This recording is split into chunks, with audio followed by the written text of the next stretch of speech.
너희는 여호와를 만날 만한 때 찾으라. 가까이 계실 때 그를 부르라. 악인은 그의 길을, 불의한 자는 그의 생각을 부리고 여호와께로 돌아오라. 그리하면 그가 긍휼히 여기시리라. 우리 하나님께로 돌아오라. 그가 너그럽게 용서하시리라. 이는 내 생각이 너의 생각과 다르며 내 길은 너의 길과 다름이니라. 여호와의 말씀이니라. 이는 하늘이 땅보다 높음 같이 내 길은 너의 길보다 높으며 내 생각은 너의 생각보다 높음이니라. 이는 비와 눈이 하늘로부터 내려서 그리로 되돌아가지 아니하고 땅을 적시어서 소출이 나게 하며 삭이 나게 하여 파종하는 자에게는 종자를 주며 먹는 자에게 양식을 줌과 같이 내 입에서 나가는 말도 이와 같이 헛되이 내게로 되돌아오지 아니하고 나의 기뻐하는 뜻을 이루며 내가 보낸 일에 형통함이니라. 너희는 기쁨으로 나아가며 평안히 인도함을 받을 것이요 산들과 언덕들이 너희 앞에서 노래를 바라고 들의 모든 나무가 손뼉을 칠 것이며 잣나무는 가시나무를 대신하여 나며 화석류는 찔레를 대신해 날 것이라. 이것이 여호와의 기념이 되며 영영한 표징이 되어 끊어지지 아니하리라. 아멘.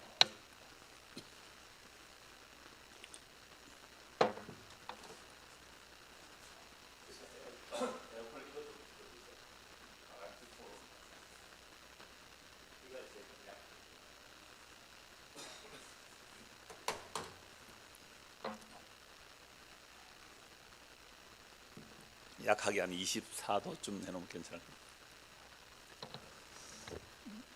날개를 이런가 바람이 이렇게 바라옵니다. 예, 말씀 방금 읽었고요. 읽은 말씀을 가지고 제목은 말씀의 성취력으로 말씀 제목을 나누겠습니다.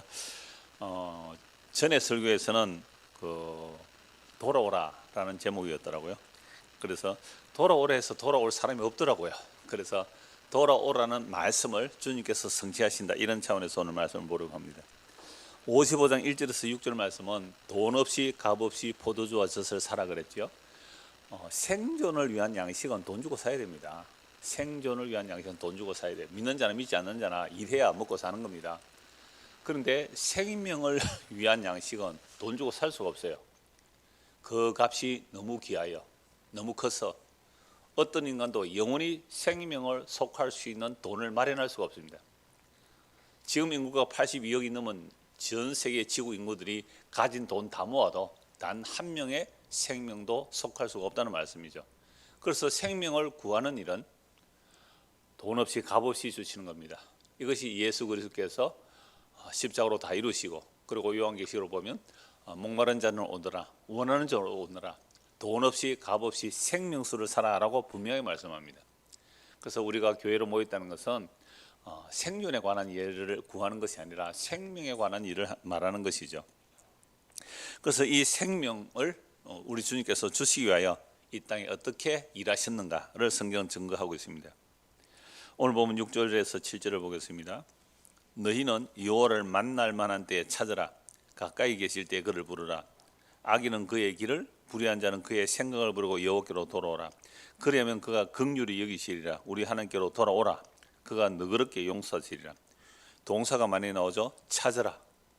가까이 계실 때에, 여호와를 만날 만한 때 찾으라. 가까이 계실 때 그를 부르라. 악인은 그의 길을, 불의한 자는 그의 생각을 부리고 여호와께로 돌아오라. 그렇게 돌아오면 여호와께서 긍휼히 여기신다, 너그럽게 용서하신다라고 말씀하고 있습니다. 우리는 이런 말씀을 보면 내가 그러면 주께로 돌아가야 되겠구나 라는 생각을 하죠. 우리 문자대로 해석하면 그렇게 생각할 수밖에 없어요. 하나님께서 우리 보고 돌아오라 그러니까, 그럼 지금 내가 돌아가야 되는데 어떤 상황에서 돌아간다는 거죠? 지금 고난을 당하고 있어요. 죄로 인하여 큰 고난을 겪고 있습니다. 그럴 때 이제 돌아오라 그럴 때는 어떻게 하고 돌아오라 그럽니까? 악인은 그의 길을 버리고 불의한 자는 그의 생각을 버리고, 우리가 길이란 것은 우리 행하는 일이잖아요. 우리가 행하는 일, 그리고 우리의 생각, 우리의 생각대로 살아가는 그 길의 방향을 버리고 돌아오라라고 말씀하는 겁니다. 자, 그래서 돌아오라 그러면 우리는 먼저 내가 무슨 잘못을 했지라는 생각을 하게 되죠. 그래서 지금 여러분들의 삶이 형편이 잘 풀립니까? 안 풀립니까? 술술 잘 풀립니까? 잘 안 풀립니까? 잘 안 풀려요. 그러면 하나님과의 관계 속에 뭔가 문제가 있겠죠. 그걸 이제 악을 버리라는 거예요. 돌아보라, 자기를 돌아보라. 저도 어려서부터 교회를 다니면서 이런 말씀을 얼마나 많이 들었는지 몰라요. 특별히 언제 많이 합니까? 연말에 연말에 당신들의 1년의 삶을 돌아보십시오. 작년에 손해가 났습니까? 수익이 남았습니까? 아무도 뭐 말씀하시는 분이 사업하시는 분은 안 계세요? 손해가 났습니다. 왜 손해가 났습니까? 그러면서 막 이렇게 주께로 돌아오라. 그러면서 이제 악을 버리는 일이 뭔지를 이제 구체적으로 가르쳐 줘요. 11조 떼먹은 것으로부터 주일 성수 안 한 것, 헌신 충성 봉사 제대로 안 한 것, 수요일이라고 안 오신 분들 이렇게 수요일이고 뭐 여하튼 이런 식으로 해서 우리가 주께로 돌아가는 어떤 방법론을 제시해 주더라고요. 그럼 전에 10조 못한 거 어떻게 해요? 빚을 내서라도 갚아라 이거죠.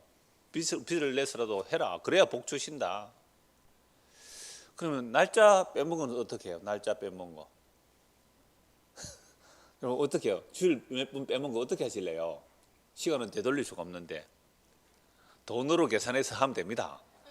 그것도 방법론을 가르쳐 주더라고요. 그것도 방법. 저는 옛날에 감림산 기도이나 하니까 다 그렇게 얘기해 주더라고요. 가니까 그 가고 싶어 간 건 아니고 교회에서 가자고 하니까 갔는데요. 그래서 감림산에 대해서 추억이 별로 안 좋아요, 제가.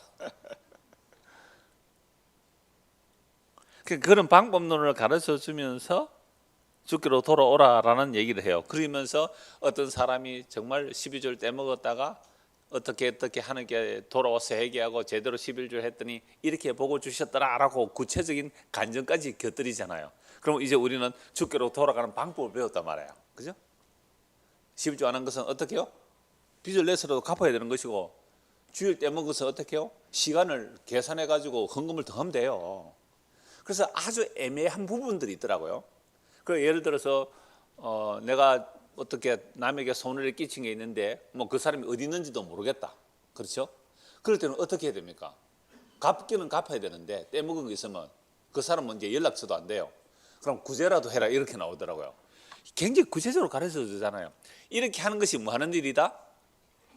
악을 버리는 것이 길이다. 악을 버리고 주께로 돌아오는다. 그렇게 돌아오면 주께서 뭐 하신다고요? 복을 주시고 너그럽게 용신다. 뭐 간절까지 하면 나도 그러면 계산 다 나옵니다. 여러분들 지금까지 살아오면서 남에게 손해 끼친 거 있어요. 그거 갚으라고 하면 어떻게 갚는 방법을 세세하게 가르쳐 줘요. 그렇게 가르쳐 주면 야, 그리고 성공한 사람들의 간증들을 실제 예를 든단 말이에요. 야, 그럼 나도 그렇게 해서 뭘 해야지? 복 받고 성공해야지. 이게 돌아온 겁니까? 이게 주께로 돌아온 겁니까? 오히려 자기 욕망이라는 우상을 섬기는 자리가 된다는 거예요. 그러니까 주께서 돌아오라는 게 무슨 말씀인지 우리는 성경을 다시 봐야 되는 겁니다. 그래서 돌아온다는 것은요, 내가 스스로 복을 받기 위해서 내가 잘못한 것을 고치고 또 잘못했던 것을 벌충해내고 그래서 주께로 돌아왔으니까 복 주십시오 라고 한다면 이건 하나님을 전혀 모르는 사람의 이야기가 되는 거죠. 그건 종교적인 거래가 되는 겁니다. 그래서 돌아오는 것도 스스로 못 돌아옵니다. 시편 32편 한번 보실까요? 시편 32편입니다.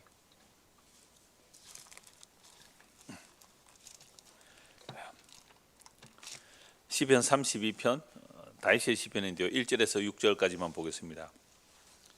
시편 32편 1절 6절 허물의 사함을 받고 자신의 죄가 가려진 자는 복이 있도다. 마음에 간사함이 없고 여호와께 정죄를 당하지 아니하는 자는 복이 있도다. 내가 입을 열지 아니할 때에 종일 신음함으로 내 뼈가 쇠하였도다. 주의 손이 주야로 나를 누르시오니 내 진액이 빠져서 여름 가뭄에 마름같이 되었나이다. 내가 이르기를 내 허물을 여호와께 자복하리라 하고 주께 내 죄를 아뢰고 내 죄악을 숨기지 아니하였더니 곧 주께서 내 죄악을 사하셨나이다. 이로 말미암아 모든 경건한 자는 주를 만날 기회를 얻어서 주께 기도할지라. 진실로 홍수가 범람할지라도 그에게 미치지 못하리이다. 자, 허물이 사함을 받고 그 죄가 가림을 받는 자가 복이 있다. 다윗이 이 고백을 한 것, 로마서 4장에서는 바울이 일한 것도 없이 하나님 앞에 의롭다함을 받는 복에 대하여 다윗이 말한 바라고 하면서 이 말씀을 정언하고 있거든요. 다윗도 가늠한 사람 아닙니까? 살인 교사한 사람입니다. 그런 사람이 자기 죄를 몰랐어요. 여러분 간음할 때요, 자기 죄를 몰랐다니까요. 그리고요, 간음할 때 율법 지켜가면서 간음했어요. 여자가 생리 중에 그 관계하면 안 되거든요, 율법에.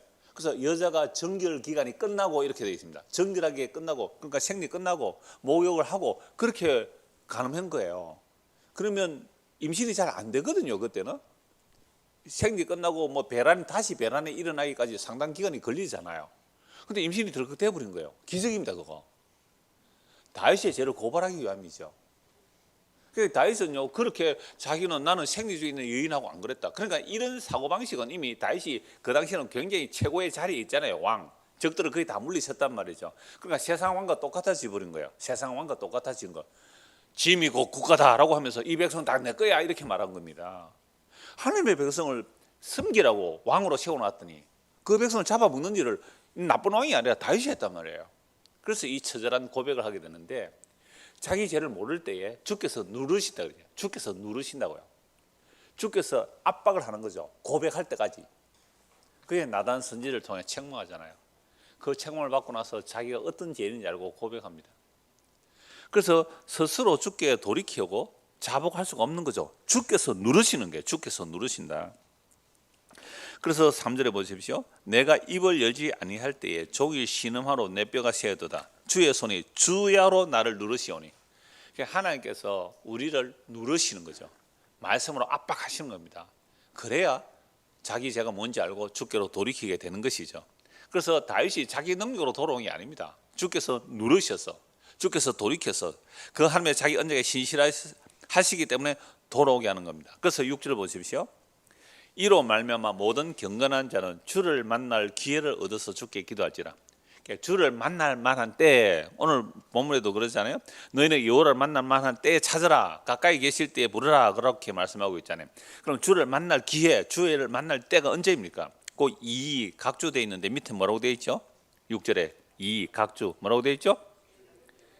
예, 죄를 깨달을 때 이렇게 돼요. 죄를 깨달을 때.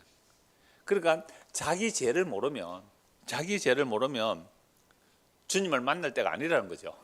주님을 만날 때가 아니에요. 아니, 내가 죄가 없는데 뭘 주님을 만나요? 그러니까 자기 죄를 깨달을 때 주께서 우리를 누르셔서 압박하셔서 자기 죄를 깨달을 때가 뭐 하는 겁니까? 주님을 만날 만한 때입니다. 근데 우리는 전도해보면 이렇게 말해요. 사람들이 예수 믿으세요. 또는 교회 예수 믿으세요. 그냥 교회 오세요라는 말로 뭐 등치시키는데요. 하여튼 그래서 예수 믿으세요 그러면 이렇게 말하죠. 아, 나는 아직도 좀 할 일이 많아서 돈 좀 벌어놓고 나중에 나가겠다 이렇게 말하는 사람도 있고, 어떤 사람이 이렇게 말해요. 나는요 죄가 너무 많아가지고 내 죄 좀 안 지으면 나갈게요 이렇게 하는 사람 보셨죠? 내가 죄가 너무 많아서 죄를 좀 안 지으면 그때 나갈게요. 이 사람 뭘 모르는 거예요? 예수님께서 오셔서 뭘 하시는지를 모르는 거잖아요. 아니요, 죄인을 구원하러 오셨거든요. 그래서 주를 만날 기회는 언제냐면 죄를 깨닫는 때요. 죄를 깨닫는 것. 근데 죄를 깨닫는 것은 우리 스스로 못 깨닫습니다. 주께서 말씀으로 우리를 압박하실 때 그제서야 죄가 뭔지 고백을 하게 되고, 그래서 주께로 돌아간다 이 말씀입니다. 그래서 돌아오라, 가까이 계실 때 찾으라, 만나라, 부르짖으라 라고 하시지만 결국 돌아오는 일은 주께서 돌이켜 주신다라는 말씀이죠. 그것도 자기 백성에게만 이렇게 돌이켜 주시는 것은 다윗을 돌이켜 주시잖아요. 다시 6절 7절을 보십시오.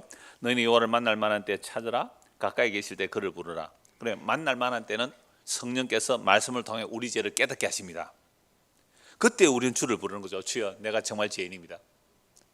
그래서 내 허물이 사함을 받고 내 죄가 가림을 받는 자의 복을 고백하게 되는 거잖아요. 악인은 그의 길을, 불의한 자는 그의 생을 버리고 여호와께로 돌아오라. 그러면 그가 긍휼이시라. 그러면 악인은 그의 길을, 불의한 자는 그의 생을 버리고 여호와께로 돌아오라 할 때는 나는 죄인 아니에요. 나는 의로워요. 나 율법 잘 지켜요. 나는 벌 받을 짓 안 했어요. 라는 것이 악이에요. 그들은 주께로 안 들어오잖아요. 그러니까 그 길을 버리고 그 생을 버리고 여호와께로 돌아오라. 그러면 그가 긍휼히 여기시리라. 우리 하나님께로 돌아오라. 그가 너그럽게 용서하리라. 그러니까 제가 앞에 잠시 예를 들었잖아요. 여러분들 지금 힘들고 어려우십니까? 그건 하나님과 우리 사이에 죄가 있어서 그렇습니다. 여러분 그 죄를 회개하고 주께로 돌이키시면 복을 주실 겁니다 라고 말하는 그 죄, 그 악이라는 것은 성경이 말하는 내용하고 너무 다르다 이 말입니다. 그래서 주께로 돌아오라는 것이 과연 무엇인가? 그러면 이스라엘 백성들은 지금은 물론 나라 망해서 힘들고 있으니까 돌아오라는 말씀인데, 때로는 돌아오라면 내가 뭘 잘못했습니까? 라는 자들도 얼마나 많이 나온지 몰라요. 그래서 성경을 전체, 구약성경 전체 한번 보십시오. 이스라엘 백성들의 그 죄악들이 어떻게 드러나는지요. 그래서 주께서 돌아오라라고 선지자를 보내잖아요. 그 선지자들이 돌아오라 그러면 뭐라고 말합니까? 네가 잘못했다는 거예요. 네가 하나님 말씀을 거꾸로 전한다는 겁니다. 거짓 선지자들이 말하면 그걸 잘 들어요. 진짜 선지자가 말하면 돌아오라 그러면 우리가 뭘 잘못했는데, 우리가 날과 달과 절기를 지키고 부지런히 제사 드리고 부지런히 성전에 나가는데 우리가 뭘 잘못했느냐고. 그래서 그 선지자를 때리고 죽인단 말이에요. 이사야 1장에 보십시오. 성전 마당만 밟는다 그러잖아요. 날과 달과 절기를 지키는데 주님께서 질린다라고 말해요. 질린다. 그런데 너희들이 하는 거짓 버리라라고 하니까 우리가 뭘 잘못했습니까? 이렇게 나오는 거잖아요. 그러니까 이 악인의 길을 버리라라는 것이 우리가 생각하는 악과 전혀 다르다는 개념입니다. 그래서 예레미야 7장에 보면 안식일에 성전에 막 나오잖아요. 너희들 여기 뭐하러 오는데? 제사로 온다고. 여기가 뭔데? 성전입니다. 이곳이 성전이다. 이곳이 성전이다. 이곳이 성전이라 하는 거짓말을 믿지 말라 그래 버리거든요. 선지자들이 돌아오라라고 하는 것은 너희들의 그 헛된 종교 행위 버리라 이 말입니다. 그 헛된 종교 행위를 자기의 의로 가지고 있는 한 돌아올 수가 없는 겁니다. 그래서 그게 너희의 길이고 너희가 선택한 길이고 그게 너희 악한 생각이니까 그거 버리고 돌아오라는 말씀이잖아요.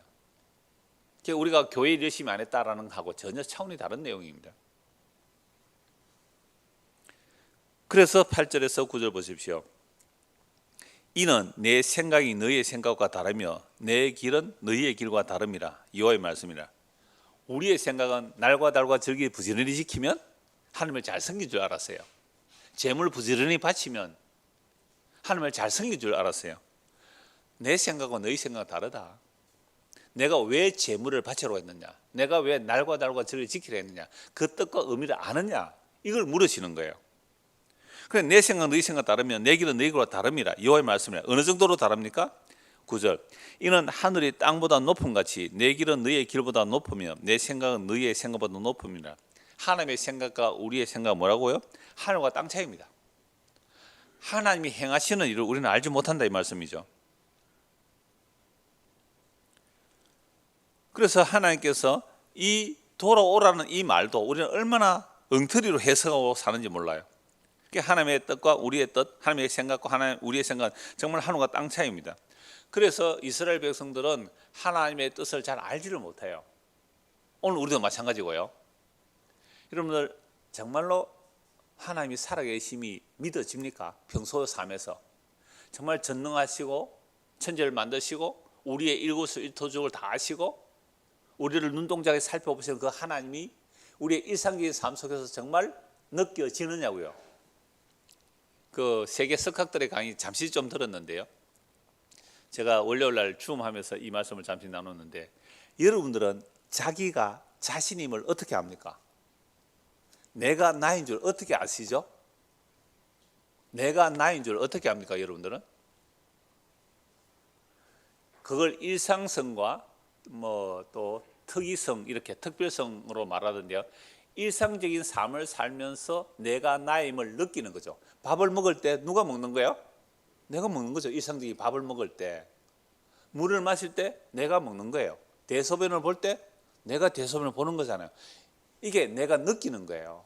그런데 어떤 사람은 그걸 못 느낄 수도 있잖아요.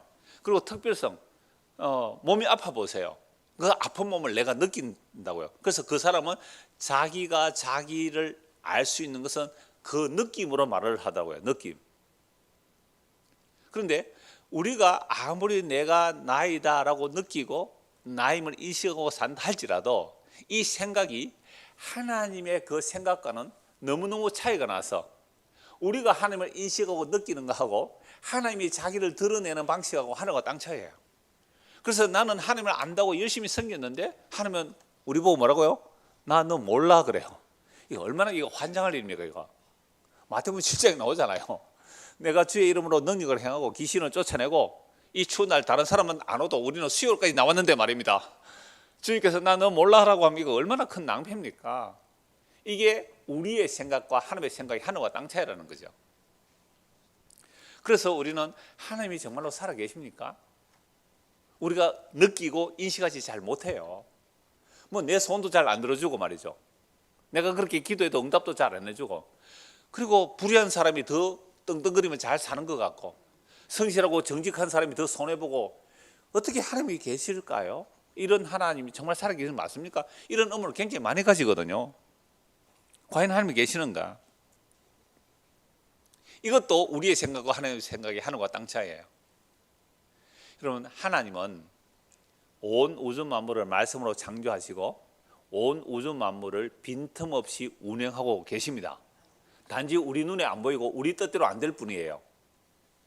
천지를 창조하시고 해와 날과 달과 별들을 만드시고 일시를 정하셨어요. 낮과 밤. 노아 홍수로 어마어마한 격변이 일어나죠. 지구 격변이 일어나죠. 홍수 이전에는 굉장히 온화한 기후로 봅니다. 그런데 홍수 이후로 지축이 들렸다는 사람도 있는데요. 그래서 일시, 낮과 밤만이 아니라 계절이 생기는 거죠. 여름과 겨울이 생기는 겁니다. 자, 그러나 이 지구가 돌아가는 것은 땅이 있을 동안 심고 거두고 낮과 밤은 변하지 않으리라고 노아 홍수 위에 말씀하고 있거든요. 그러니까 노아 홍수로 인간의 죄로 노아 홍수가 일어났지만 이 우주 만물은 여전히 그 행성과 항성들은 자기 길을 따라 돌고 있습니다. 이거요, 우주 만물을 하나님께서 다 돌리고 계시에요. 그런데 우리 눈으로 보이지 않죠. 우리는 너무 큰 것도 안 보이고요, 너무 작은 것도 안 보여요. 소리도 너무 큰 소리도 안 들리고요, 너무 작은 소리도 안 들립니다. 그런데 우리가 알고 느낀다는 것이 얼마나 제한적입니까? 우리가 알고 느낀다는 것, 내가 나의 힘을 느끼는 그것도 사람마다 또 다르거든요. 그런데 우리가 어떻게 하나님을 느끼고 하나님을 알 수 있느냐 이 말이에요. 그래서 이 기록된 계시의 말씀을 주셨는데 문제는 이 기록된 계시의 말씀을 우리의 선입관으로 또 다르게 해석하더라 이 말이잖아요. 그래서 하나님 정말 살아계십니까? 하나님께서 살아계시면 어떻게 말씀하고 계십니까? 10절입니다. 이는 비와 눈이 하늘로부터 내려서 그리로 되돌아가지 아니하고 땅을 적셔서 소출이 나게 하며 삭이 나게 하여 파종하는 자에게는 종자를 주며 먹는 자에게는 양식을 줌과 같이 내 입에서 나가는 말도 이와 같이 헛되이 내게로 되돌아오지 아니하고 나의 기뻐하는 뜻을 이루며 내가 보는 일에 형통함이니라. 이런 비가 올 때, 이런 그 비가 오르르 쏟아지다가 비가 멈춰버려요. 아무 일도 없는 것 같아요. 좀 이따가 햇빛 쬐 나요. 비가 있어요, 없어요? 없어요. 근데 그 비가 흘러내릴 때에 아무런 일도 안 한 것 같아요. 근데 그 비 때문에 무슨 일이 일어나죠? 예, 땅이 적셔지고 삭이 틔워지고 열매들을 맺고 짐승들에게 풀을 내고 사람들에게 채소를 가꾸어서 종자를 주고 먹을 양식을 주시잖아요. 비 없으면 안 자라나죠. 근데 비는 흘러내려서 쭈쭈쭈 흘러가 버리는 것 같아요. 아무 일도 안 일어나는 것 같단 말이에요. 여러분, 콩나물 시루에 물 주보셨나요? 우리는 어릴 때 뭐 집 구석에 겨울만 되면 콩나물 시루 놓고 막 수시로 물 주잖아요. 생콩 넣어요. 그리고 보자기 하나 덮어놓고 거기에 물을 가지고 계속 주잖아요.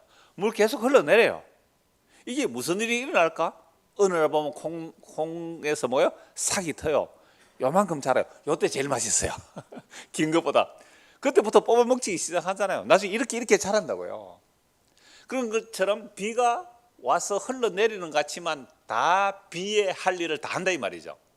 이것처럼 하나님의 말씀이 온 우주 만물에 가득한데 그 말씀이 나갔을 때에 그 말씀은 헛되이 돌아오지 않고 반드시 성취한다라고 말씀하는 겁니다. 그런데 하나님의 말씀의 성취가 우리 눈으로 볼 때는 헛되이 보내요. 왜요?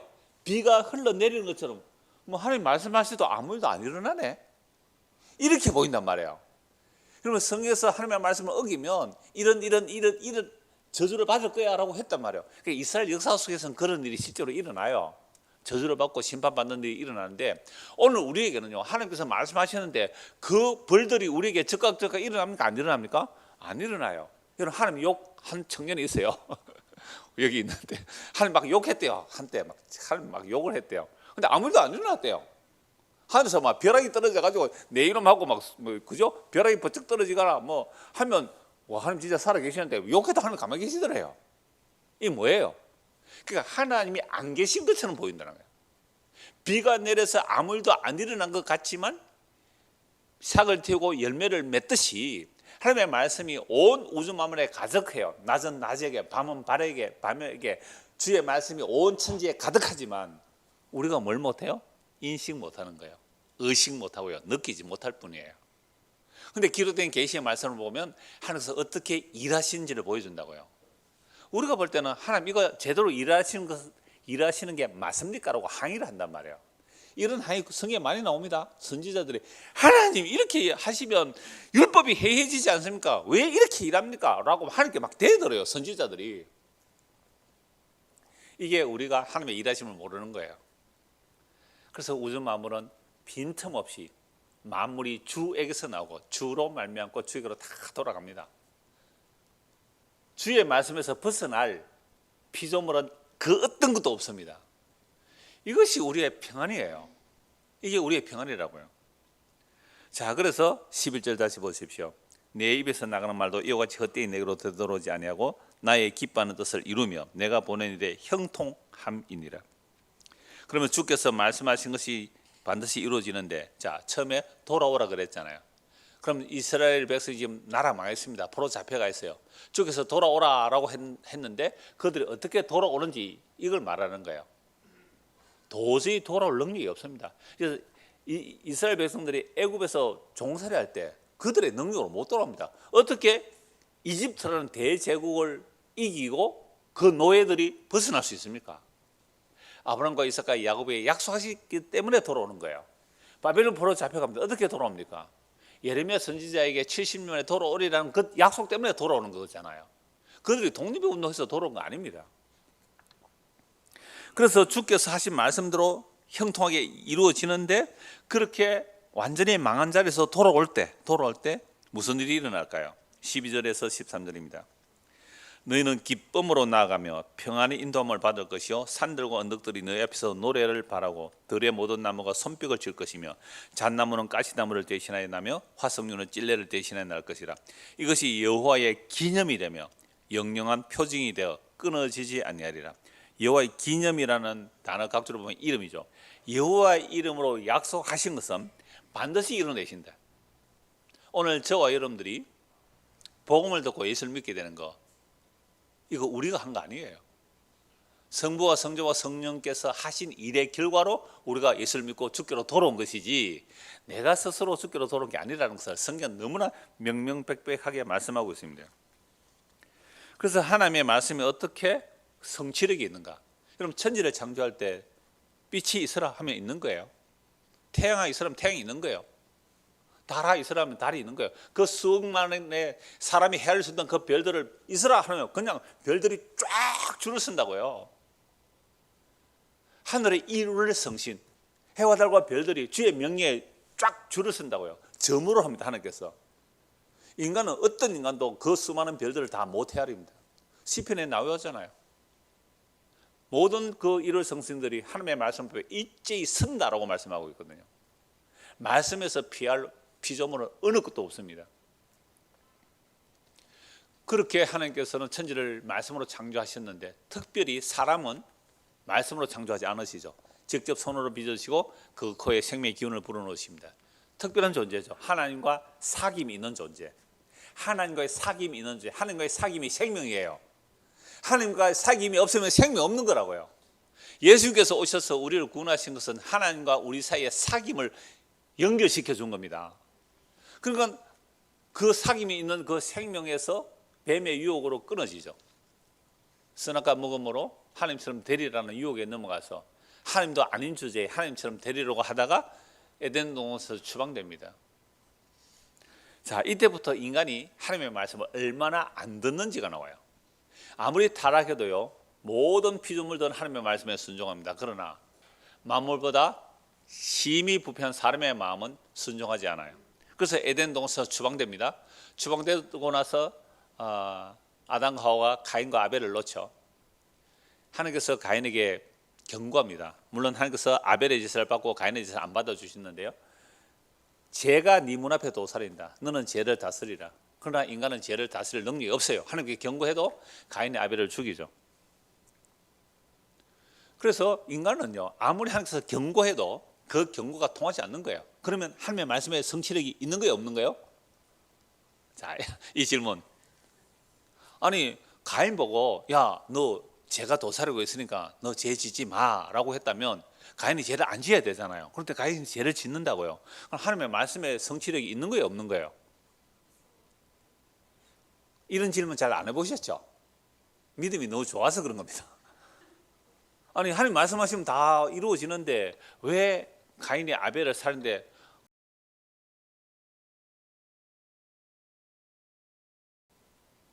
안 그래요? 아벨을 안 죽도록 하면서 지켜주면 되잖아요. 왜 돌에 맞아 죽도록 가만히 두느냐 이 말입니다.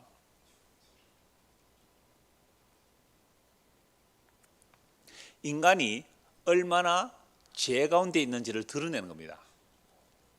그래서 인간에게 스스로 돌아오라라고 해서 돌아올 자가 한 명도 없다는 것을 보여주는 겁니다. 그래서 아담 이후에 그 가인과 아벨 이후에 노아 홍수 때 보십시오. 이미 창세기 6장의 노아 홍수 때 사람의 마음의 생각과 계획이 항상 악합니다. 이걸 드러내는 겁니다. 마음이 항상 악해요. 그래서 모두가 악해서 심판받아 마땅한데, 그런데 노아는 왜 방주를 만들죠? 노아는 은혜를 입었더라. 그렇죠? 노아도 똑같은 죄인입니다. 그런데 노아는 은혜를 입었더라. 하나님의 은혜가 임하면 하나님의 심판을 예비하기 위하여 방주를 만들게 되는 거죠. 오늘 우리도 마찬가지입니다. 하나님의 은혜가 임해야 우리 주님 다시 오심을 믿게 되고, 주님 다시 오시면 이 세상을 불에 태워 심판하시는 것을 알게 되고 믿게 되고 그 믿음으로 살아가는 거죠. 이게 은혜가 임하여야 되는 겁니다. 이게 바로 하나님의 말씀의 성취력이에요. 하나님의 말씀이 성취된다고 할 때 은혜 받은 자는 방주를 예비해요. 근데 은혜 받지 않은 자는 뭐예요? 심판을 당하거든요. 심판받는 그것도 말씀의 성취력입니다. 그래서 우리가 말씀하는 이유가 뭘까요? 목사님 교회 맨날 말씀 그런 거 말고 또 다른 거 없습니까? 아니, 말씀이면 충분합니다. 말씀에 보면 심판받을 자, 은혜 받을 자가 나오는 거예요. 그러니까 심판받는 자가 심판받아야 되는 것도 말씀의 성취력이고요, 은혜 받을 자가 은혜 받는 것도 말씀의 성취력입니다. 그러니까 우리의 생각, 하나님의 생각 너무 다른 거잖아요. 그래서 하나님의 그 돌이키는 역사, 돌아오라 끊임없이 말해도 돌아오지 않는 인간들의 모습을 구약에서 다 드러내죠. 수도 없이 많습니다. 돌아오라. 그래서 북이스라엘 선지자가 돌아오라라고 한 말씀하고 남유다의 선지자가 돌아오라 두 것만 찾아보면 북쪽하고 남쪽하기 망하는 이유를 다 알 수 있습니다. 호세아 11장 한번 보시죠. 구약 호세아 11장 2절입니다. 호세아서 11장 2절.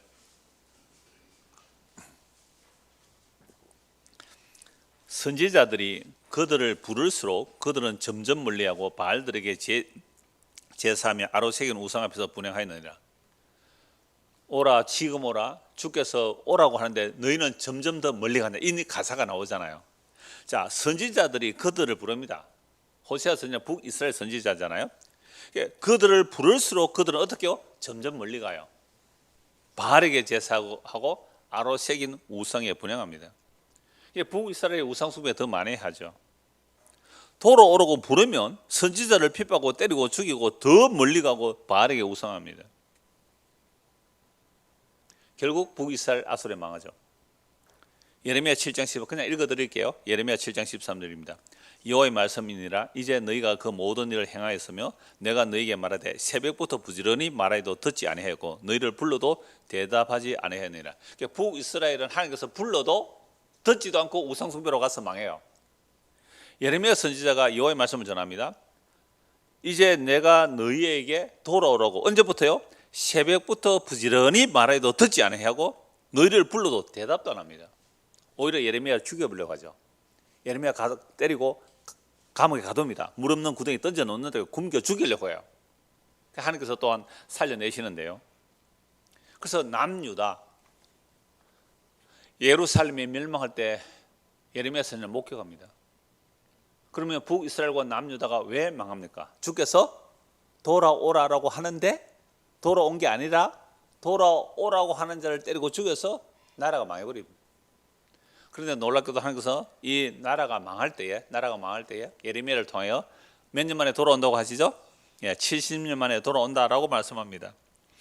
자, 그 약속대로 주께서 돌이켜 주시는데요. 그러니까 오늘 말씀에서 돌아오라고 하지만 이스라엘 백성들이 스스로 돌아올 수 없는 것을 말씀하고 있다는 거죠.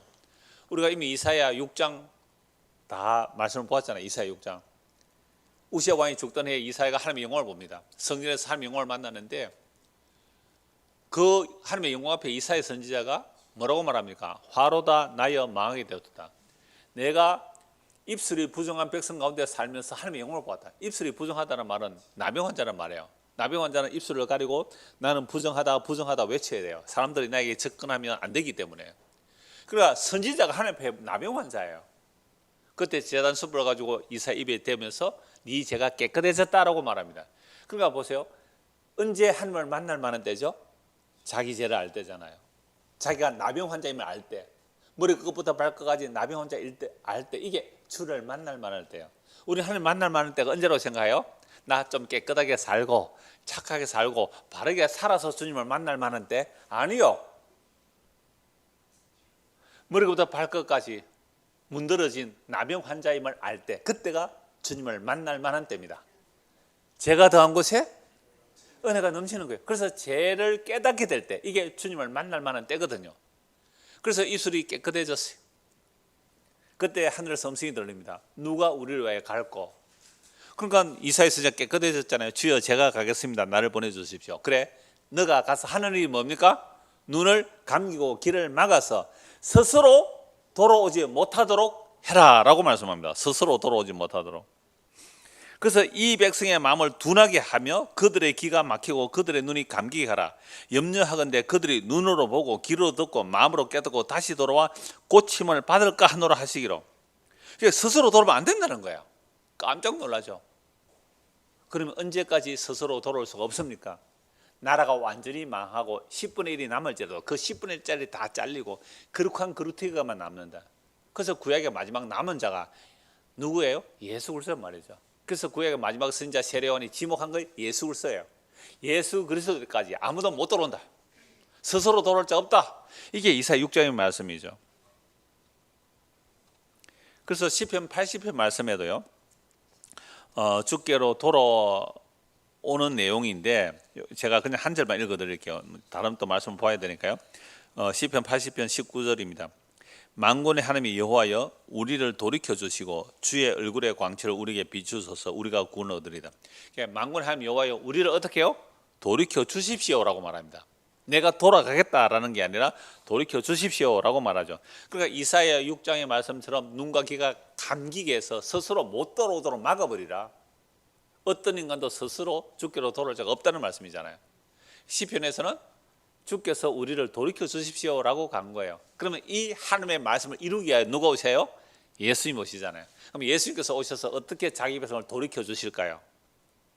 예수님께서 오셔서 너희들 돌아오라라고 하니까 돌아옵니까? 안 돌아옵니까? 안 돌아와요. 어떻게 합니까? 예수님을 죽여버립니다. 죽여버립니다. 여러분, 인간이 스스로 돌아올 수 없음을 이렇게 적나라하게 말씀하고 있는 게 십자가 사건이에요. 내가 아버지께로부터 왔고 나만이 아버지를 보았고 나를 본 자는 아버지를 보았고 내 말을 듣는 게 아버지 말을 듣는다 라고 하는데, 그게 정말 정확하고 분명한 말씀이잖아요. 근데 이스라엘 백성들이 그 예수를 어떻게 해요? 십자가 못 박아 죽여버렸어요. 인간이 스스로 돌아올 수 있습니까? 없습니까? 없다는 거예요. 없다는 거예요. 그래서 요한복음 12장입니다. 요한복음 12장 한번 찾아보시죠. 이제 신약 몇 곳 보면 마무리가 되겠습니다. 몇 곳이 아니네요. 한 5곳 찾아야 되겠습니다. 요한복음 12장 보십시오. 제가 왜 성경을 구약신약 전체를 보느냐면 돌아오라라고 했을 때에 우리가 돌아갈 수가 없고 주께서 어떻게 돌아오라는 말씀을 이루어내시는가, 그 말씀의 성취를 보는데요, 그 주께서 자기 하신 말씀을 예수님께서 자기 죽음으로 이루어내시더라, 자기 죽음으로 이루어내시더라, 이거예요. 이게 말씀의 성취력이에요. 요한복음 12장 37절입니다. 요한복음 12장 37절에서 43절. 이렇게 많은 표적을 그들 앞에 행하셨으나 그를 믿지 아니하니. 요즘도 표적 기적 보여주면 잘 믿을 거라고 온갖 기적 이적 이야기하는 사람들 많잖아요. 아닙니다. 예수님께서 진짜 표적 기적 보여줘도 안 믿잖아요. 죽은 자 살렸어요. 예수님께서 나사로도 살리고 과부의 아들도 살리고요, 그 회당장 딸도 살리고요, 어마어마한 기적을 보여줘도 안 믿어요. 왜 안 믿을까요? 못 믿게 했으니까. 38절. 이는 선지자 이사야의 말씀을 이루라 하심이라. 이르되 주의 우리에게 들은 바를 누가 믿었으며 주의 팔이 누구에게 나타났나이까 하더라. 그들이 능히 믿지 못한 것은 이 때문에 곧 이사야가 다시 일렀으되 그들의 눈을 멀게 하시고 그들의 마음을 완고하게 하셨으니 이는 그들 하여금 눈으로 보고 마음으로 깨닫고 돌이켜 내게 고침을 받지 못하게 하려 함이라 하였습니다. 인간이 스스로 주께로 돌아오는 것을 하나님께서 막으시다는 거예요. 만약에 인간이 스스로 주께로 돌아오면 뭐라고 말할까요? 너희들은 스스로 못 돌아오지 나는 회개하고 나는 돌아왔잖아 또 지자랑을 하게 돼 있어요. 하나님 천지 만물은 하나님의 아들 예수 그리스도를 위해서 창조했기 때문에 어떤 누구도 스스로 못 돌아오도록 막아놨다는 말이에요.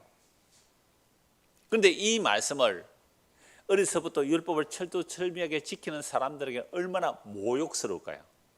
뭐라고? 내가 평생에 율법을 지키기 위해서 돼지고기 하나 먹고 안식을 철두철미하게 지키고 11조는 근신 11조까지 하고 일에 2번이나 금식하고 내가 이렇게 전도 열심히 하고 내가 이렇게 하나님 뜻을 위해서 살았는데 나는 율법으로 흠이 없는데 나보고 마귀 새끼라고? 라고 하는 그 예수님을 가만히 둘 수가 없는 겁니다. 여러분 인간의 죄가 얼마나 깊고 깊게 도사리고 있는지 스스로 돌을 수 없는 거예요. 그래서 이사야가 이렇게 말한 것은 주의 영광을 보고 주를 가리켜 말한 것이라. 그러나 관리 중에도 그를 믿는 자가 많되 바리새인들 때문에 드러나게 말하지 못하니 이는 출교를 당할까 두려움이라. 그들은 사람의 영광을 하나님의 영광보다 더 사랑하더라. 예수께서 인용하신 말씀이 이사야 53장 1절과 6장 10절의 말씀이거든요. 53장 1절은 누가 믿었느냐, 그죠? 누가 믿었느냐. 이게 이사야 53장이잖아요. 수사 의문이라고 말씀드렸죠. 누가 믿었느냐. 그는 마른 땅에 나온 줄기 같아서 고운 풍채도 없고 흠모할 만한 아름다운 것이 없다고 그랬어요. 그 예수를 누가 믿겠느냐? 그 하나님의 종을 누가 믿겠느냐 이 말입니다. 그가 저주받아 죽는 모습으로 도살장에 끌려가는 양의 모습으로 죽어갈 때 누가 저 사람은 우리의 죄를 대신 담당했다고 믿을 사람이 누가 있겠느냐라고 말했거든요. 그럼 믿을 사람이 있다는 말이에요? 없다는 말이에요? 없다는 말이에요. 그래서 예수님이 십자가 앞에서 전부 다 도망가요. 제자들조차도요. 그러므로 예수님께서 누가복음 15장에서 하신 말씀, 양 100마리 중에 한 마리 찾아가시는 내용, 양이 스스로 진을 찾아올 수 있습니까? 아니죠. 목자가 양을 찾아가죠. 드라크마 하나 잃어버렸어요. 드라크마 잃어버렸는데 동전이 지가 돌돌 굴러가지고 주인인데 이런 드라크마 봤어요? 그런 거 없잖아요. 여러분 집에서 뭐 물건 잃어버렸을 때 물건이 어느 날 자기가 알아서 기어 나오는 물건 맞습니까? 찾아야 돼요. 뭐 바닥을 다 쓸고 찾아야 되잖아요. 그렇게 찾을 때 기뻐 잔치를 하죠. 그러면 두 아들은 돌아왔잖아요. 이렇게 말할 수 있어요. 탕자가 돌아왔잖아요. 아니요. 탕자가 왜 돌아옵니까? 망해서 돌아오잖아요. 누가 망하게 하셨을까요? 하나님 망하게 하신 거예요. 망하게 하신 거예요. 돼지 먹을 그 지엽 열매도 없어서 그저서야 돌아와요. 이게 하나님을 만날 만한 때예요. 내가 아버지와 하나님께 죄를 지어 사오니 이제 아들의 자격이 없습니다. 그러면 아버지 집에 종들도 배불리 먹는데 그저 품꾼의 하나로 여겨주세요 하고 온단 말이에요. 그 아들을 아버지가 맞아줘요. 이 율법에 의하면 이거 아버지가 부정함을 입는 거잖아요. 그래서 뭐 팀켈러가 하는 목사는 당부 아버지 그래. 당부 아버지, 당부 하나님 그렇게 말했더만 당자가 아니고 아버지가 당부라 그랬다고요. 그 아들을 품어주시는 거잖아요. 그러니까 이 세 가지 비유는 전부 다 하나님께서 돌이켜서 찾아내시는 말씀을 하시는 겁니다. 이 일을 하러 누가 오셨다고요? 예수님이 오셨어요. 그런데 사람들은요, 그런 예수님이 너무 싫대요. 그래서 예수님을 배차고 죽였습니다. 그러나 예수님 다시 살아나시고 부활성천하셔서 성령을 보내주시죠. 성령만 사도들이 무슨 복음을 전한지 이제 몇 곳 보고 마무리하겠습니다. 사도행전 3장입니다. 사도행전 3장 17절. 사도행전 3장 17절입니다. 형제들아 너희가 알지 못하여서 그리하였으며 너희 관리도도 그리한 줄 아노라.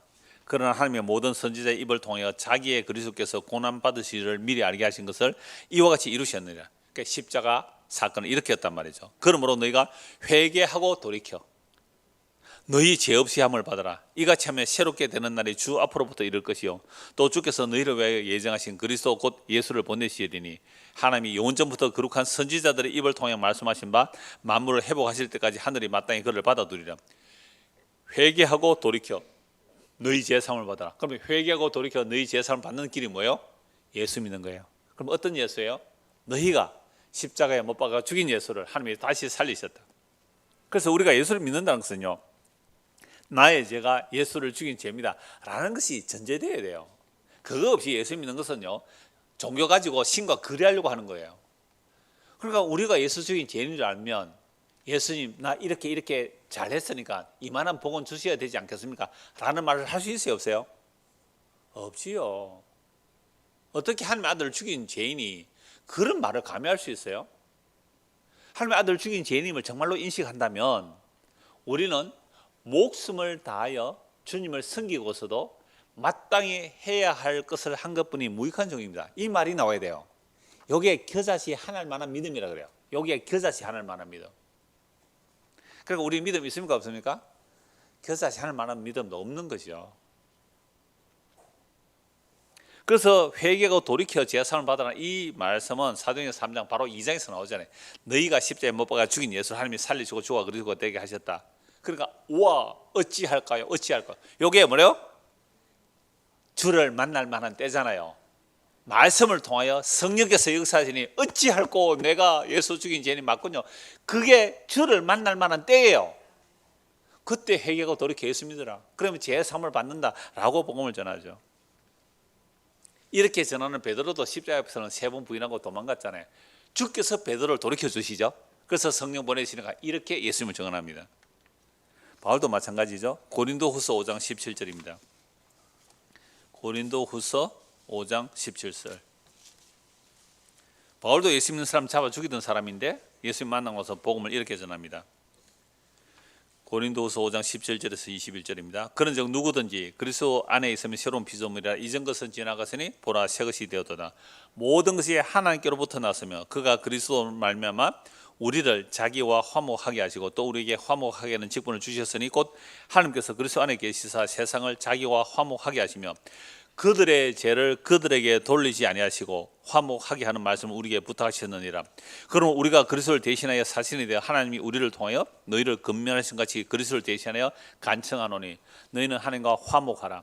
하나님이 죄를 알지도 못하신 이를 우리를 대신하여 죄로 삼으신 것은 우리로 하여금 그 안에서 하나님의 의가 되게 하려 하심이라. 바울이 전한 복음 무엇이죠? 하나님과 화목하라는 겁니다. 이게 돌이키는 건데요, 우리는 하나님과 원수되어 있었잖아요. 그런데 하나님은 죄를 알지도 못하시는 분에게 우리의 죄를 그에게 담당시킴으로 우리가 하나님의 의가 되게 하셨다고 돌아오라라고 말씀합니다. 그래서 오늘 우리가 주께로 돌아간다는 것은 나의 죄를 예수께서 대신 담당하셨기에 내가 주께로 돌아갈 수 있습니다. 그래서 예수님께서 이 땅에 오신 것은 아버지께서 예수님께 주신 자들을 아버지께로 돌이키게 하기 위하여 오셨잖아요. 그래서 요한복음 6장 38절 40절에 보면 내가 온 것은 내 뜻을 행하러 온 것이 아니라 아버지 뜻을 행하러 왔다. 아버지 뜻은 아들을 보고 믿는 자마다 영생을 얻는 것인데 마지막 날에 이를 내가 다 살려내겠습니다. 그래서 예수님의 자기 죽음으로 허물과 죄로 죽어 있는 우리에게로 오셔서 아버지께서 자기가 주신 자를 살려내시고 돌이켜 주시는 겁니다. 그러면 오늘 이 시대는 어떻게 돌이켜 주실까요? 예수님 십자가에 죽으시고 부활 성천하셔서 성령을 보내셔서 우리를 돌이켜 주십니다. 고린도후서 6장 1절에서 2절입니다. 5장 바로 이어지는 6장 1절에서 2절입니다. 우리가 하나님과 함께 일하는 자로서 너희를 권하노니 하나님의 은혜를 헛되이 받지 말라. 이르시되 내가 은혜 베풀 때 너희에게 듣고 구원의 날에 너를 도왔다 하였으니 보라 지금은 은혜 받을 만한 때요 보라 지금은 구원의 날이다. 요건 이사야 49장 8절 할 때 이 말씀 보았죠? 이사야 49장 8절의 말씀을 바울이 인용하면서 전하는 거죠. 복음이 선포되고 있는 한 은혜 받을 만한 때입니다. 복음이 선포되고 있는 한 은혜 받을 만한 때죠. 주님 오시면 복음은 더 이상 선포 안 됩니다. 재림이고 끝입니다. 그러면 주께서 택하신 백성이 주께서 다 돌아올 때까지 무엇으로 불러내실까요? 복음으로 불러내십니다. 그러니까 우리가 지금 도로트 신조 오해합니다만 전적 타락, 무조건 선택, 불가항력 은혜. 그러니까 그러면 가만히 있어도 택한 백성 다 돌아오게 하겠지요 라는 사람이 있는데요, 그건 정말 표피적으로 껍데기만 그 앞에 교리 5개만 하는 거예요. 더 구체적으로 들어가면 전혀 그렇지 않는 말씀이에요. 주께서 어떻게 자기 백성을 돌이키시는가까지 다 나와요, 그 내용 안에는. 그래서 어떻게 주님께서 다시 오실 때까지 우리를 돌이키실까요? 복음으로 돌이킵니다. 복음으로 돌이킵니다. 그럼 복음은 뭘까요? 너희가 죽인 예수 하나님이 살리셨다. 근데 그 복음에는 성부와 성자와 성령이 함께 일하세요. 두 곳 보면 마무리 되겠습니다. 데살로니가 후서는 꼭 찾아봅시다. 데살로니가 후서 2장 13절입니다. 데살로니가 후서 2장 13절. 주께서 사랑하시는 형제들아, 우리가 항상 너희에 관하여 마땅히 하나님께 감사할 것은 하나님이 처음부터 너희를 택하사 성령에 거룩하게 하심과 진리를 믿음으로 구원을 받게 하심이니. 자, 요 한 절에 성부와 성자와 성령 다 드러나죠. 하나님이 미리 택하셨대요. 그런 자들에게 누구를 보내주세요? 성령을 보내서 구별하여 내는 겁니다. 성령이 오면 불러내는 거예요. 얘야 거기에 있으면 안 돼 하고 불러내는 거예요. 성령이 그게 거룩하게 하고 분리해내는 거예요. 뽑아내는 거예요. 이건 말씀으로도 뽑아내시고 환경으로도 뽑아내십니다. 우리를 거기에 있으면 안 되기 때문에 환난을 통해서든 또 이런저런 일들을 통해서, 아까 일이 잘 안 풀린다 그랬는데 일이 잘 안 풀리는 일을 통해서라도 뽑아내시는 거예요. 이게 성령이 거룩하게 하시는 거예요. 구별해내는 겁니다. 그렇게 해서 뭘 믿게 한다고요? 진리를 믿게 하죠. 진리는 참이죠. 진리는 누구예요? 예수님이잖아요. 베드로전서 1장 2절에도 나옵니다. 하나님 아버지께서 택하시고 성령을 보내서 구별하여 내시고 그리고 핏불이 먹게 한다고요. 그게 바울이나 베드로가 복음을 전할 때 항상 성부와 성자와 성령이 함께 일하심을 다 말합니다. 하나님께서 미리 택하시고 택하신 자들에게 성령을 보내시고 성령이 임한 자들은 자기 죄를 알고 예수를 믿게 돼요. 그러면 예수의 핏부림이 나를 의롭게 하시다는 이 복음을 듣고 믿고 나오는 거죠. 그러면 주님 다시 오시는 그날까지 주께서 우리를 부르시는데 어떻게 불러내신다고요? 복음으로 불러내십니다. 이게 말씀의 성취력이에요. 제가 한 시간 동안 말씀드린 내용이 전부 그 내용이에요. 하나님께서 약속하신 것을 인간은 절대로 안 듣더라. 얼마나 안 듣는지. 그래서 돌아오라고 보낸 선지자들을 죽이더니 마지막 아들 모자 죽이더라 이 말입니다. 어떻게 이런 인간이 주께로 스스로 돌아올 수 있어요? 그런데 놀랍게도 그 주님의 죽으심이 우리를 주께서 돌이키는 유일한 길이더라는 겁니다. 이게 창세전에 하나님의 뜻이고, 그래서 성령을 보내시고 성령이 임하니까 내가 예수 죽인 죄인을 알게 되고, 이런 죄인을 주께서 우리를 복음으로 불러내셨군요. 어찌 찬양을 할 수 있습니까? 어찌 감사가 나옵니까? 이 놀라운 복음을 또 안 전할 수가 있겠습니까? 그래서 시편 126편 보면 포로에서 돌아온 자들이 입에 찬송이 가다면 찬송이, 주께서 큰일을 행하셨도다, 주께서 대사를 행하셨도다. 이게 여러분 주께서 불러내신 자들의 고백이에요. 너 어떻게 나오니? 나는 그래도 내가 성경을 몇 번 읽었거든. 그런 말 할 수가 없어요. 나는 이 정도 뭔가 해서 왔지. 아니요, 그럴 수 없어요. 우리는 다 예수 죽인 죄인들이에요. 예수의 그 죽음으로 우리를 주께로 돌이켜서 성령을 보내셔서 이 기록된 계시의 말씀을 듣고 책망을 받고 내가 죄인임을 알게 될 때, 이게 은혜 받을 만한 때입니다. 이게 은혜 받을 만. 그러니까 말씀을 통하여 죄가 드러나야 그때가 은혜 받을 만한 때고, 그때가 주께서 부르시는 때고, 그때 주님을 만나는 기회라는 거예요. 그래서 성령 보자는 겁니다. 그래서 우리는 말씀을 듣는 거예요. 끝으로 한 거 보고 마무리하겠습니다. 히브리서 4장 12절입니다.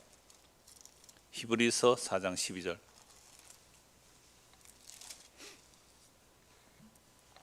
하나님의 말씀은 살아있고 활력이 있어 좌우의 날선 어떤 것보다 예리하여 혼과 영과 및 관절과 골수를 찔러 쪼개기까지 하며 또 마음의 생각과 뜻을 판단하나니 지으신 것이 하나도 그 앞에서 나타나지 않음이 없고 우리의 결산을 받으시리에 눈앞에 만물이 빨가벗은같이 드러나느니라.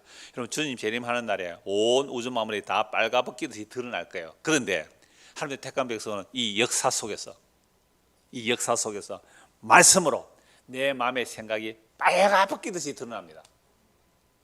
이게 주의 성령께서 우리의 말씀으로 우리 속을 비춰버리죠. 우와, 성경에 나오는 모든 죄가 내 안에 다 있습니다. 남볼 틈이 없어요. 남이 어떻고 저렇고 그거 볼 겨를이 없다고요. 왜요? 그 말씀이 우리를 돌이켜 주실 때, 말씀이 우리를 비춰올 때, 성령에서 말씀이 비추실 때 내 안에 마음의 생각이 얼마나 죄악스러운 게 가득한지 드러나게 돼요. 이게 주께서 우리를 지금 돌이키는 방법입니다. 자, 이렇게 말씀으로 우리의 마음의 생각이 빨가벗것이 드러날 때 어떻게 해야 될까요? 구약의 도피성 제도 아시잖아요. 도피성으로 달려가듯이 우리의 대제사장이 달려갑니다. 그러므로 14절, 그러므로 우리에게 큰 대제사장이 계시니 성천하시니 곧 하나님의 아들 예수시라. 우리가 믿는 도를 굳게 잡을지어다. 우리에 있는 대제사장, 우리의 연약함을 동정하지 못하시가 아니요 모든 일에 우리가 똑같이 시험을 받으신 이유로 죄는 없으시니라. 그러므로 우리는 긍휼하심을 받고 때를 따라 돕는 은혜를 얻기 위하여 은혜의 보좌 앞에 담대히 나아가는 겁니다. 그래서 오늘 우리는 하나님의 은혜의 보좌 앞에 나오는 거죠. 이런 말씀을 통하여 주께서 어떻게 자기 백성을 돌이키시는지 그 말씀의 성취력을 보는 겁니다. 우리는 연약해요. 우리는 아무것도 성취 못해요. 근데 주님의 말씀이 어떻게 그 말씀을, 아까 비가 내릴 때 흘러내리는 것 같지만 그 비가 결실을 맺듯이 주의 말씀이 허공에 흩어지는 소리 같아요. 광야에 위치하는 소리 같아요. 아무 일도 안 일어난 것 같아요. 근데 놀랍게도 그 말씀이 주의 성령의 역사로 우리 안에 오셔서 그 말씀의 거울 앞에 우리를 비추어 우리의 죄가 어떤지 드러낼 때, 그때가 뭐 할 때라고요? 은혜 받을 만한 때고 주께로 돌이킬 때요. 그럴 때 우리는 대제사장에게 달려가는 겁니다. 대제사장에게. 이게 때를 따라 돕는 은혜를 받기 위하여 오늘도 우리는 말씀 앞에 나아가는 것이고, 날마다 주님 앞에 나아가는 이 생명의 관계, 이 살아있는 관계가 예수 믿는 삶입니다. 이 예수 믿는 삶이 원래는 더 풍성해지는, 그래서 말씀에 의하여 내가 주께로 돌이켜지는 이 기쁨을 누리고 전하며 살아가는 우리 모두가 되기를 소원합니다. 기도하겠습니다. 만물이 주께서 만드셨고, 만물이 주의 말씀 때문에 유지되고, 만물이 주의 말씀으로 돌아감을 믿습니다. 그 어마어마한 말씀이 육신이 되어 살을 찌고 피를 흘려 우리를 주께로 돌이키신 이 놀라운 말씀의 성취력, 이 은혜 가운데 살아가며 그 말씀을 맛보며 누릴수록 더욱 은혜의 보좌 앞에 담대히 나아가는 우리 모두가 되도록 은혜를 더하여 주시옵소서. 예수 그리스도 이름 받들어 기도드리옵나이다. 아멘.